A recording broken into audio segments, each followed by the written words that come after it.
Olá a todas as pessoas, sejam bem-vindos a mais um vídeo da filosofia. Para hoje eu decidi falar acerca da afetividade e sexualidade e filosofia, de uma forma ou de outra.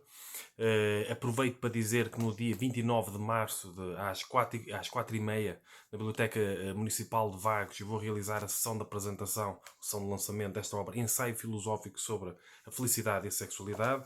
Aqui na capa, como podem ver, ego inconsciente, sistema de sobrevivência e reprodução da espécie, dança do acasalamento humano, um conceito muito importante com o qual muitas pessoas vivem em função de, sem se aperceberem. Portanto, há uma questão da sexualidade consciente e da sexualidade inconsciente, muitos dos comportamentos inconscientes que as pessoas têm, relacionamentos, consciência e ética. Portanto, este livro ajuda a resolver problemas individuais, muitos dos problemas que as pessoas vivem, ansiedades, depressões, os relacionamentos tóxicos, ser tóxico no relacionamento, ser permeável a relacionamentos tóxicos. Portanto, todo tipo de questões a ver com relacionamentos, com a própria afetividade e sexualidade consciente e inconsciente.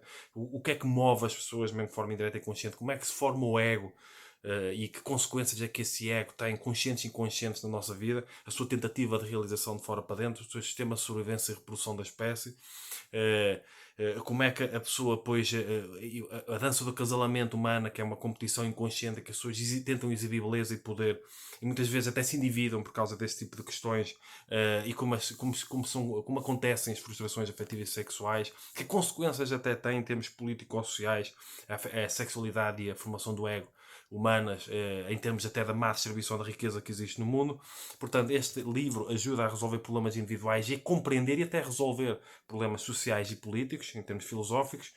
Infelizmente, a afetividade e a sexualidade são tabu, em geral, na filosofia. Portanto, é importante nós, por isso é que eu acho muito importante colmatar essa lacuna e abordar bastante essa questão, porque ela causa muito. Porque às vezes, se uma pessoa for estudar a fundo, dá a sensação que a sexualidade causa mais sofrimento, se a pessoa for estudar em geral, do que prazer, não é? Porque as pessoas normalmente focam-se mais na questão do prazer e do desejo em termos da sexualidade. Mas se uma pessoa for esmiuçar a forma como as pessoas vivem a sexualidade, por isso é que eu também falo acerca do Tantra Yoga, por exemplo, a forma como as pessoas vivem a sexualidade acaba por trazer mais sofrimento e infelicidade do que prazer de viver, ou do que prazer, ou do que felicidade. Posso até ler a sinopse antes de mostrar esta obra, que também trata algumas questões. Esta obra propõe-se como uma desconstrução filosófica do ego e da sexualidade humanas, contribuindo dessa forma para o desenvolvimento consciencial e felicitar o leitor, para o enquadramento individual, mas também para o relacional e coletivo, ajudando a compreender a generalidade da condição humana nas suas causas conscientes e inconscientes. Este livro é um prolongamento do ensaio sobre individualismo intelectual e terapêutico e mais um desenvolvimento da individuologia, que é uma filosofia da individualidade que eu criei. Portanto, esta obra é um seguimento desta aqui, que é um ensaio sobre individualismo intelectual e terapêutico. Eu já falo sobre essa questão que dá vontade de rir, que é a dança do acasalamento humano. Mas se uma pessoa for a esmiuçar, for ver a fundo, muitos dos comportamentos que as pessoas têm umas com as outras, que é muito tóxicos, até muito nocivos, a competição mesquinha, os ciúmes, as invejas, todo esse tipo de coisas, também são temas importantes no meu entender para a filosofia, bastante que causam infelicidade no sentido individual, relacional e coletivo. Também trato nesta obra ensaio filosófico sobre a felicidade e a sexualidade. Volto a dizer que a sessão de lançamento será no dia 29 de março, o último sábado de março, às 4h30, na Biblioteca Municipal de Vagos, que fica em Aveiro, Portugal, Distrito de Aveiro, Portugal. Portanto, esta obra é uma continuação desta também, uma espécie de prolongamento. Posso ler a sinopse desta, que eu também trato essas questões da sexualidade. Esta obra consiste num ensaio sobre o individualismo intelectual terapêutico, que apresenta uma nova forma de se compreender o individualismo, demonstrando como ele pode contribuir filosoficamente para a felicidade individual, mas também para a felicidade relacional e coletiva, com auxílio de filosofias milenares, ocidentais e orientais, abrangendo quase todas as áreas da filosofia. É apresentada uma abordagem filosófica singular e inovadora que contribuirá para um desenvolvimento consciencial e felicidade no leitor. Portanto, em ambas as obras, de uma maneira ou de outra, eu abordo questões relacionadas com a filosofia budista, com a filosofia taoísta, do yoga, do tantra yoga, o estoicismo também, de uma forma ou de outra, o epicurismo também trato aqui. Portanto, eu vou beber a muitas filosofias, há coisas que são criação, há coisas que são intuição, há coisas que são reflexão. Portanto, nessas duas obras, posso aprender muito, digamos assim, acerca de uma data de conhecimentos, e de filosofias de vida felicitárias, que é muito importante, que possam contribuir para a felicidade individual, que importa, mas também para a felicidade relacional e coletiva. Até questões, porque isto é uma questão de filosofia da individualidade, não é? Individuologia, até questões relacionadas com problemas sociais e políticos, Estas duas obras ajudam a compreender. Portanto, ajudam a resolver problemas individuais, até relacionados com a ansiedade e com a depressão, e a resolver problemas sociais e políticos, ou a refletir e a ter uma abordagem, uma espécie de desconstrução de muitos dos problemas sociais e políticos que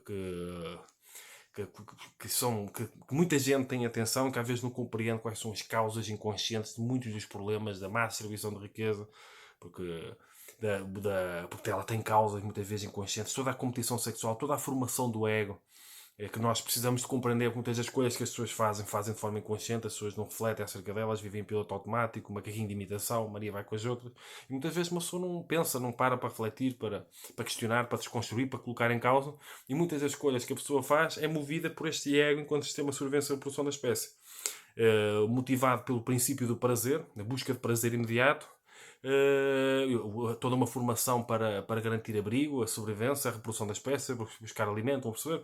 E toda a dança do acasalamento humano, que é sempre que há um desejo sexual de alguém específico, acaba por vir naturalmente e inconscientemente toda uma competição, porque a pessoa vai estar a competir para chamar mais atenção que outras pessoas, vai tentar fazer tudo para exibir mais beleza, principalmente os homens vão fazer tudo para exibir mais poder, não é? Tem que ter mais poder que o outro, tem que ter mais, o carro maior, o relógio melhor, aí, a moto, que não chama mais atenção, tudo. Ser mais sucesso, mais poder, chamar mais atenção, ser famoso, ir para a política, ter muito poder político, e muitas das coisas que as pessoas fazem são movidas de forma inconsciente por estes desejos e muitas vezes por frustrações afetivas e sexuais, e muito do marketing que faz com que atrai as pessoas, não é? Mexe com a sexualidade delas, mexe com a frustração afetiva e sexual, e muitas das pessoas não se apercebem e vão atrás. Vão em piloto automático, vão de forma inconsciente. Muitas das pessoas não refletem sobre o porquê de desejarem tantas coisas. A bola de neve de desejo que acaba por desenvolver e que essa própria sexualidade inconsciente, e que leva muitas vezes a estados de ansiedade, de perturbação, de stress, e leva até a estados depressivos. Muito também por causa de uma falta de autoconsciência, falta de autoestima, falta de autoconhecimento no sentido geral, falta de liberdade barra responsabilidade em relação às consequências das próprias escolhas. Falta de uma espécie de autocentragem terapêutica, tudo isso que eu proponho com este individualismo intelectual terapêutico, e com uma ajuda na compreensão da sexualidade inconsciente, porque o prazer sexual toda a gente sabe o que quer em geral, não é? Ou quer esta ou aquela parceira, isso é mais consciente. Agora, há processos inconscientes que as pessoas não se apercebem e que acabam por ter consequências muito infelicitárias, e é exatamente por ser inconsciente que as pessoas não chegam lá. E às vezes nós precisamos de colocar sementes. Até o conceito de dança de acasalamento humano é um conceito que chama muita atenção, não é? Dá vontade de rir também. Pode até levar a uma espécie de ridicularização, mas no fundo as pessoas, a observar a sociedade, vê como as pessoas competem todas umas com as outras para ter mais, exibir poder, exibir beleza, quem é que chama a atenção, quem é que não sei o quê, depois ciúmes quando aparece outra pessoa que chama mais a atenção, depois tenta-se prejudicar o outro, ciúmes de inveja, estão a perceber? Todos estes jogos, a dança do acasalamento, até o jogo do engado, que muitas vezes é um jogo de aldrabice, que as pessoas enganam, fingem que têm certos interesses iguais a outra pessoa, tudo um fingimento para depois chegar ao coito, não é? E todo uma aldrabice que existe, toda uma frustração afetiva e sexual, trai-se o parceiro, trai-se a parceira, trai-se toda a gente, vive em função da energia sexual sem se aperceber e nunca está satisfeita com nada, nunca tem prazer de viver, embora tenha prazeres imediatos, estão a perceber? Toda a confusão que existe entre a estética corporal sexualmente atraente e a autoestima verdadeira, porque as pessoas às vezes caminham para sentidos contrários, não é? A pessoa tenta criar um corpo ideal, não é? Para chamar mais atenção, não é? Na competição sexual, que é a dança do acasalamento humano, e as pessoas não se apercebem que fazem esse tipo de coisas. Podem até, isto pode ser até soar ridículo, porque as pessoas não aprendem nos sistemas de ensino, não aprendem com os seus pais, não aprendem lado nenhum, e depois quando aparece uma coisa nova assim, falar sobre a dança do acasalamento humano, parece muito estranho que as pessoas estão habituadas a associar a dança do casamento só ao reino animal. As pessoas não imaginam o comportamento que tem umas coisas completamente tóxico e nocivo, profundamente competitivo, e que leva a todo tipo de destrutividades, até guerras mundiais de forma inconsciente, não é? Guerras de todos os tipos, conflitos de todos os tipos, lutas por poder, no fundo lutas de egos, em que tem a sexualidade implícita e tem toda a formação do ego. Estão a perceber? Então muitas coisas que as pessoas fazem não se apercebem. Até o carro que as pessoas compram, muitas das coisas que as pessoas, a forma como se pintam, toda a exigência, toda uma competição, uma exigência da estética corporal sexualmente atraente. As pessoas nunca estão satisfeitas com o corpo que têm, porque há outra pessoa que tem mamas maiores, porque há outra pessoa que tem um cu maior, porque outra pessoa tem um carro melhor, porque outra pessoa tem não sei o quê. E que depois chama mais a atenção, depois é o golddiggerismo, depois é as pessoas relacionadas com base de interesse financeiro, interesse não sei o quê, se parece bem em praça pública, todo esse tipo de coisas tem a ver com a formação do ego inconsciente. E são milhares, milhões de pessoas a sofrer com isso e não têm a noção que tem a ver com uma sexualidade inconsciente e com toda uma formação do ego e que, que a pessoa não tem a noção, não compreende, nunca estudou acerca disso. Não aprende sistemas de ensino, quando passou, os pais não sabem nada e a pessoa vive muitas vezes guiada por instintos inconscientes que não se apercebe, exatamente porque também são inconscientes. E isso é uma espécie de lacuna que existe em muitos enquadramentos pedagógicos, nomeadamente na filosofia, que é uma área de conhecimento, digamos assim, milenar. Não é? Por isso é que é desconfortável muitas coisas que eu digo, porque as pessoas não estão habituadas, não é? Tem sido a zona de conforto intelectual e não só. Então estas duas obras, não esquecer, são lançamento no dia 29 de março, às 4h30, na Biblioteca Municipal de Vagos, que é o último sábado do mês de março. Portanto, fica aqui mais um vídeo de aconselhamento ético-filosófico. Deixo aqui umas sementes para refletirem acerca deste tipo de assuntos. Portanto, eu tenho vários livros publicados em formato de papel e em formato digital, não são só estes, né? Estou vários cursos online também acerca destes livros aqui, que eu deixo na descrição do vídeo no YouTube. Estou disponível para dar consultas a quem precisar, não é? De aconselhamento filosófico. Deixo as referências na descrição do vídeo no YouTube. Podem mandar e-mail para o filipeferrocalhau@gmail.com. Tenho vários cursos online, cada aula dou cada pessoa, não é? Como já falei.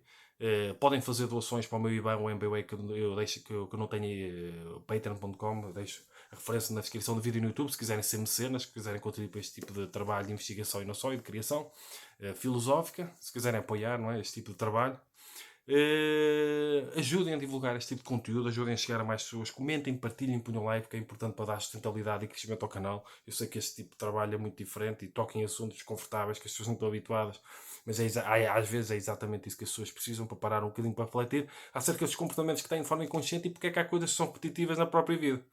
Não é? Porque é que é só relacionamentos tóxicos, que é mesmo muito comum, comportamentos tóxicos de todos os tipos, porque é que a pessoa está numa estética corporal sexualmente atraente muito exigente, né? A pessoa tem que ter, a pessoa vai a todos os pormenores às vezes toda da estética corporal sexualmente atraente, numa tentativa de realização de fora para dentro, à espera que apareça alguém que resolva o próprio vazio, ou que traga autoestima, que goste de si, ou seja o que for, mas às vezes não é minuciosa no autocuidado verdadeiro, da autoestima, as próprias emoções, a perceber o que é que se passa consigo. Estão a perceber desenvolvimento de autoconsciência. Às vezes é muito minuciosa na estética corporal sexualmente atraente e em termos interiores a pessoa está podre e não dá atenção. É porque a pessoa é movida por este ego. Sobrevivência e reprodução da espécie. A pessoa acaba por viver uma sexualidade básica e primária inconsciente em que a pessoa vive para comer e fazer sexo. Não é? E depois é só prazeres básicos, primários, primitivos e a pessoa não é feliz. Porque não cuida de outras áreas do ser. Áreas mais elevadas, até questão espiritual, se pode falar da atitude filosófica perante a vida. Estão a perceber? A pessoa torna-se muito básica a viver como se fossem os outros animais, não é? Casalar, filho, família, não sei o quê, e não cuida de outras áreas do ser. Pois, claro, está frustrado, insatisfeito e infeliz. A pessoa vive todo em piloto automático, conduzida pelo próprio ego, em vez de assumir o controle e o comando da própria vida. Estão a perceber? Portanto, nós temos de, às vezes, acordar um bocadinho para este tipo de realidades. A pessoa faz muita coisa de forma inconsciente e não se apercebe. E está normalizado na sociedade, por isso é que em muitos enquadramentos é um degredo enorme. Portanto, estas obras aqui. Fica aqui mais um vídeo de aconselhamento filosófico. Sejam felizes e cumprimentos filosóficos.